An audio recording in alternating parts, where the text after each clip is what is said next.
দিয়ে কালিটাকে তরল করতে হবে। তরল করার পরে তারপরে কিন্তু এই কালিগুলো আবার তরল হবে, তারপর আপনি আবার কাজ শুরু করতে পারবেন। কিন্তু আমাদের মেশিনে দেখতে পাচ্ছেন এখানে এই হিটার লাগানো আছে, যা অন্য মেশিনের মধ্যে হিটারগুলো থাকে না, এবং একটি কন্ট্রোলার লাগানো আছে।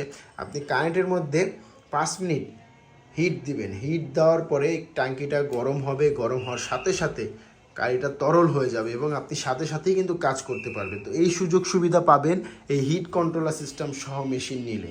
তো অবশ্যই যারা কলম তৈরি করার মেশিন নেবেন, হিট কন্ট্রোলার সিস্টেম সহ মেশিন নেবেন। এরপরে দ্বিতীয়ত, আমাদের প্রত্যেকটা মেশিনে কালি অন অফ করার চাবি থাকে। দেখতে পাচ্ছেন, আপনি যখন রাত্রে কাজ করছেন, কাজ করার শেষে আপনি কিন্তু কালির চাবিটাকে অফ করে রাখতে পারবেন। আবার যখন কাজ শুরু করবেন সকালে, তখন কিন্তু কালির চাবিটা অন করে কাজ শুরু করবেন। তো কালির চাবিটা যদি অন থাকে, যেমন এখন অন আছে, এবং অন থাকলে কিন্তু আপনার অল্প অল্প করে কালি কিন্তু এই নজেল দিয়ে বের হবে, বের হয়ে কিন্তু সেই কালিগুলো কিন্তু বাইরে ওয়েস্ট হবে, আপনার পড়বে। তো সেক্ষেত্রে আমাদের প্রতিটা মেশিনে এই কালি অন অফ করার চাবি থাকে। তো চাবিটা অফ করে দিলে কালিটা আর নজেল দিয়ে পড়বে না। আপনি যখন রাত্রে কাজ শেষ করে দিবেন, আধা ঘন্টা আগে চাবিটা অফ করে দিবেন, এরপরে কিন্তু নজেল দিয়ে আর কালি আসবে না এক পর্যায়ে। তো আপনার কালিগুলো ওয়েস্ট হবে না। তো সেক্ষেত্রে আমাদের এই মেশিনে কালির চাবি লাগানো থাকে, এবং আর যেগুলো কালি চাবি ছাড়া থাকে সেগুলো ডাইরেক্ট থাকে। কালি এখানে দিলে ডাইরেক্ট কালি চলে আসে এখানে, এবং নজেল দিয়ে কিন্তু কালি অল্প অল্প করে পড়বে। প্রেশার না দিলেও কিন্তু অল্প অল্প করে কালি পড়বে। তো সেক্ষেত্রে অবশ্যই বিসমিল্লাহ মেশিনারিজের মেশিনে কালির চাবি লাগানো থাকবে। এবং এটি হচ্ছে কালি ভরার নজেল। এই নজেলটির সাহায্যে কলমের বডিতে কালি ভরা হয়।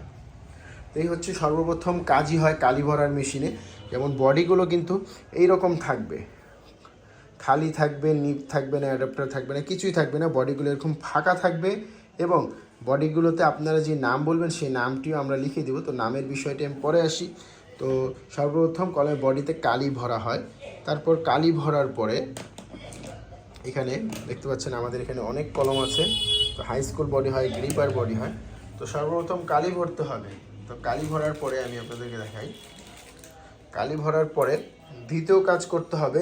এই যে কালো অংশটি দেখতে পাচ্ছেন, এটাকে অ্যাডাপ্টার বলা হয়। কালো অংশটিকে অ্যাডাপ্টার বলা হয়। সেই এই অ্যাডাপ্টারটি ফিটিং করা হবে এই মেশিনগুলোর সাহায্যে।